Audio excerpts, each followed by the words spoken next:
kapasitas jenengan. Begitu loh Mbak Uli. Kalau Gusti Allah memberikan kapasitas yang lebih dari itu nggak bisa. Karena sudah diukur kapasitas seorang manusia. Walaupun jenengan nggak mau menerima, jenengan harus bisa menerima apa yang diberikan Allah kepada jenengan. Ya ini tugasnya para bocah-bocah semesta, para pemegang amanah Nusantara, seperti itu. Di dalam agama apapun kita harus mengenal yang namanya kegoiban ya. Dari kegoiban tersebut, yang namanya wahyu itu berbeda. Setiap manusia diberikan sebuah kekuasaan selebar ini itu berbeda. Tidak sama, Mas. Yang kapasitasnya cuma daerah ya mau masuk ke provinsi ya nggak bisa. Karena wahyunya itu cuma daerah, nggak bisa untuk menguasai sebuah provinsi. Kalau wahyunya Nusantara, itu mau menguasai dunia juga nggak bisa karena wilayahnya cuma Nusantara, begitu.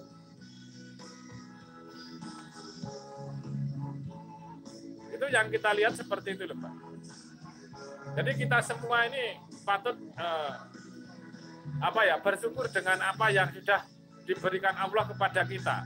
Jangan kita berkecil hati. Kalau cuma gangguan-gangguan kecil itu jangan dipikirkan.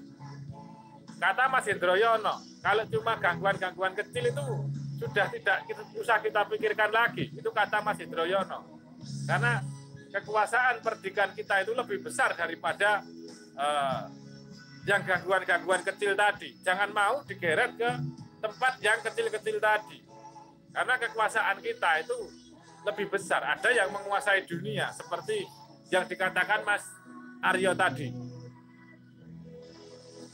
Kalau aku masih jadi diriku udah tadi. Buat admin enggak usah banyak gedebrus tentang kegoiban ilmu. Apa to sing dibanggakan neng dunia ini. Uli lagi belajar menguasai diri sendiri biar bisa melawan angkara murka dalam diri. Selamat dunia akhirat. Ya dengan seperti itu juga Mbak Uli bisa menjadi raja di dalam dirinya Mbak Uli sendiri. Itu bagus juga. Jadi Mbak Uli ini bisa mengendalikan seluruh masukan dari gaib-gaib tersebut. Tidak lost doll gitu loh. Jenengan tidak disetir oleh gaib yang masuk di dalam jenengan. Wahyu itu akan menguasai diri Mbak Uli, bukan demitnya yang menguasai Mbak Uli. Itu yang kita lihat. Kalau mengendalikan diri seperti itu. Jadi Mbak Uli ini berlatih untuk mengendalikan diri agar demit-demit yang masuk di dalam Mbak Uli ini tidak menguasai alam bawah sadar jenengan. Itu yang kita lihat. Orang yang mampu memimpin dirinya sendiri selalu memberikan yang baik terhadap siapapun, termasuk tubuh jasmaninya, diperlakukan dengan baik dan benar, tanpa pamrih, maupun menerima imbalan dengan sadar.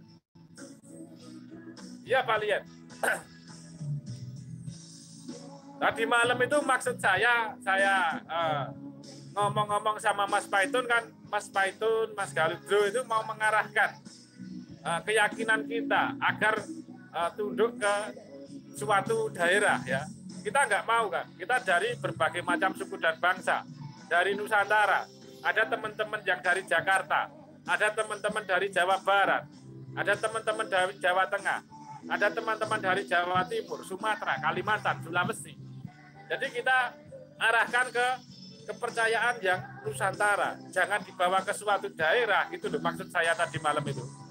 Tapi terserah jenengan menerimanya gimana. Mesakir kan, seperti orang-orang yang di Jakarta, orang-orang yang di Jawa Barat, ini kayak nggak punya kekuasaan saja. Padahal mereka haknya sama, orang-orang Nusantara, bukan mereka ini terus kita kesampingkan, cuma orang-orang yang dekat keraton saja yang mempunyai kekuasaan gaib. Enggak, semuanya punya kekuasaan gaib. Karena di dalam kerajaan gaib Nusantara ini ada yang namanya kerajaan Nusantara dan ada yang namanya kerajaan kecil-kecil. Jadi suara jenengan langsung jenengan kasihkan ke kerajaan Nusantara, bukan di daerah-daerah tersebut.